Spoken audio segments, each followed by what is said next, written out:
Don't know much about history, don't know much biology, don't know much about a science book, don't know much about the French I took, but I do know that I love you, and I know that if you love me. Hello and welcome to Monumental, a series of weekly podcasts that looks at the history behind the people and things that inspired great public monuments. This week's episode is all about a public monument that launched 1,000 euphemisms, Nelson's Column.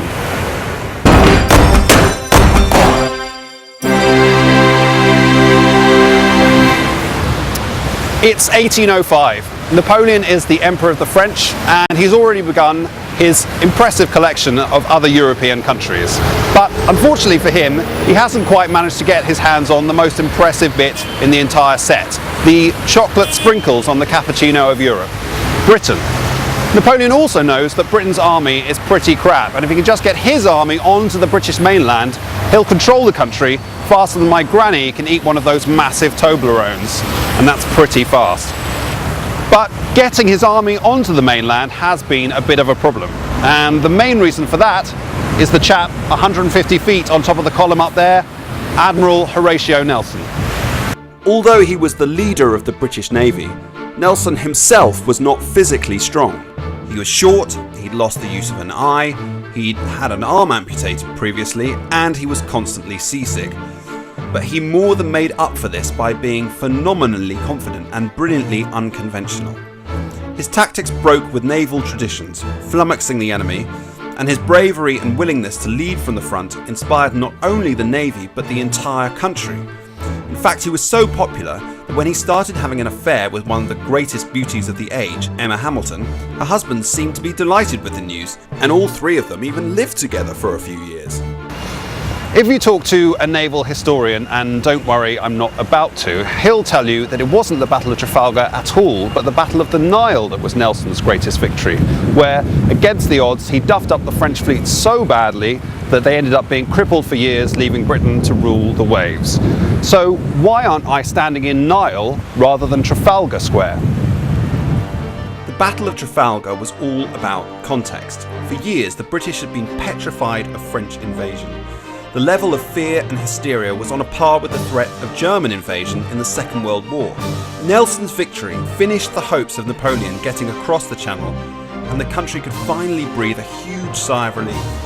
As if this wasn't dramatic enough, Nelson himself, who was more admired and more famous than 10 David Beckhams put together, was killed during the battle. It was almost as if to survive Napoleon's onslaught, Britain had to sacrifice its greatest citizen.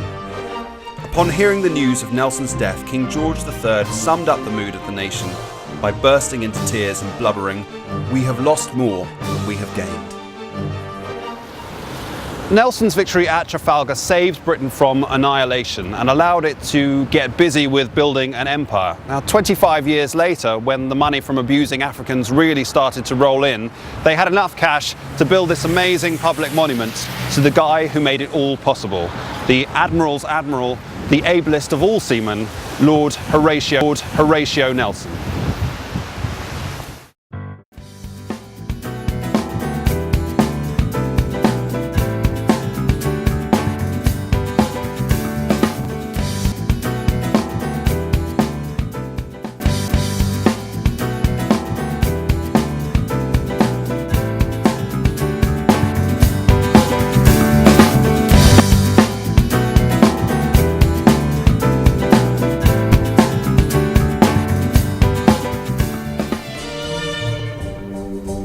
And here we are in heaven, for you are mine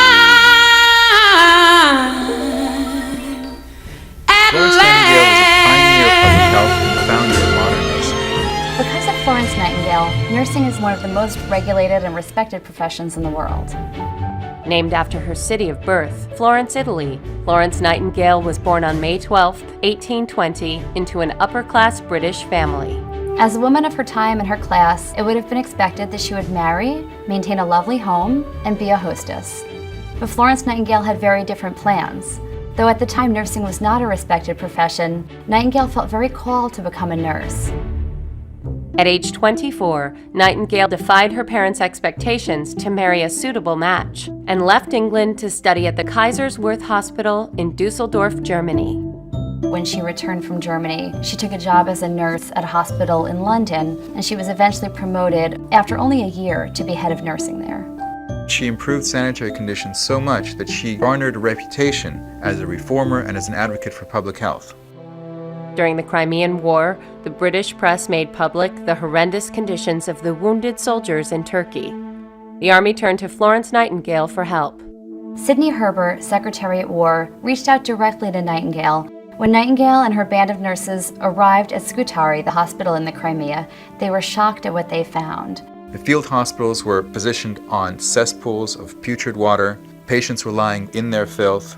More soldiers were dying from infections than they were from wounds sustained on the battlefield. Many of the reforms that Florence Nightingale instituted were quite revolutionary. Nightingale insisted that there be fresh air and water for all the soldiers, that recuperating soldiers receive healthy food to eat to help make them better, and that all of the bandages and sheets and blankets were adequately laundered each day. By the time she was done, Florence Nightingale had succeeded in reducing the death rate within these military hospitals by 2/3. Known as the Angel of the Crimea, Nightingale returned to England and received a hero's welcome, a medal from Queen Victoria, and a gift of $250,000. She devoted the rest of her life to effecting change in medical care.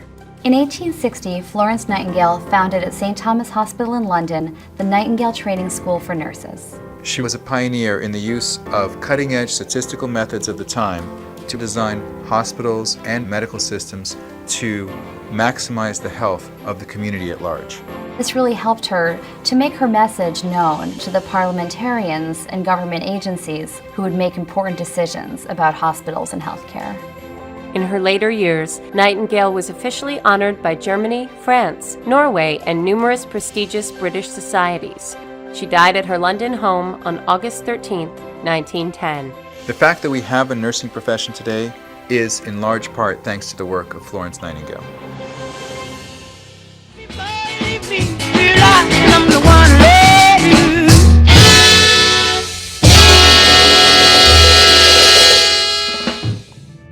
The German Air Force, the Luftwaffe, pounded first the airfields and then the cities of Britain. Thousands of British civilians lost their lives as the towns and cities of Britain were turned into the front line of this People's War. But the stirring words of Prime Minister Winston Churchill inspired the nation and gave people the determination to carry on. This was their finest hour. So at the very heart of government in Whitehall, London, a vast underground network of rooms was built. From here, Churchill could lead the government, hold cabinet meetings. Bunker, known as the Cabinet War Rooms, was so secret it was never filmed. 1st of September 1939, Hitler's invasion of Poland begins the Second World War.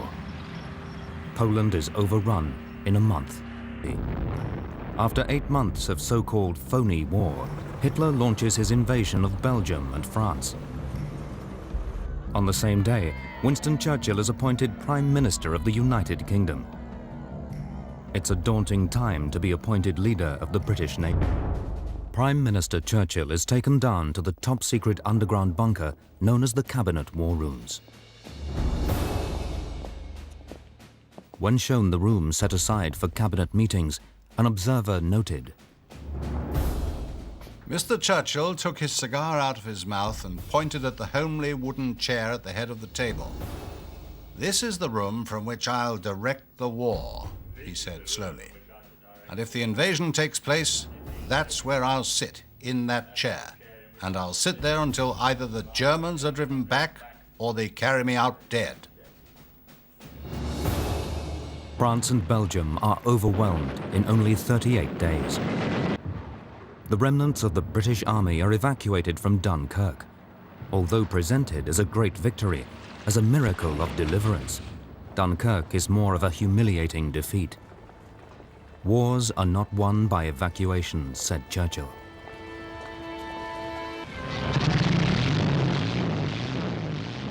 Before Hitler can mount an invasion of Britain, he needs control of the skies. Leave it to the Luftwaffe, says his Air Force chief, Hermann Göring. In the now famous words of our undaunted Prime Minister, we shall fight on the beaches. We shall fight on the landing grounds. We shall fight in the fields and in the streets. We shall fight in the hills. This is the beginning of the Blitz on London. On March the 11th, 1941, Roosevelt signs the Lend-Lease Bill. America will supply Britain with war materials and defer the cost. It is some light at the end of a dark tunnel. Convoys laden with food, oil, guns, tanks and ammunition head across the Atlantic to supply beleaguered Britain. June the 22nd, 1941, Hitler invades the Soviet Union. Churchill gains an ally at last, but not the one he wants.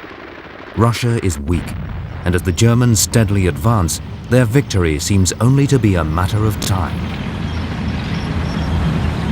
December the 7th, 1941, Japan launches its attack on the American Pacific Fleet at Pearl Harbor. 4 days later, Japan's ally, Germany, declares war on America. On March the 28th, 1945, after the cabinet finishes its last meeting below ground, the staff gladly leave their cramped and stuffy offices for the last time. Only the central map room carries on as normal. Then, on May the 8th, Churchill announces the news everybody has waited so long to hear. Yesterday morning at 2:41 a.m., General Jodl signed the act of unconditional surrender to the Allied Expeditionary Force. The German war is therefore at an end. I shall always remember Mr. Churchill as he was at that moment, spick and span in a black coat and striped trousers, a flower in his buttonhole, his face smooth and pink. A return to the old order is not what the country wants. Churchill is out. On August the 6th, 1945, the first atomic bomb is dropped. 9 days later, the war with Japan is over. World, in his hands he's got the whole world. In his hands he's got the whole world. In his hands he's got the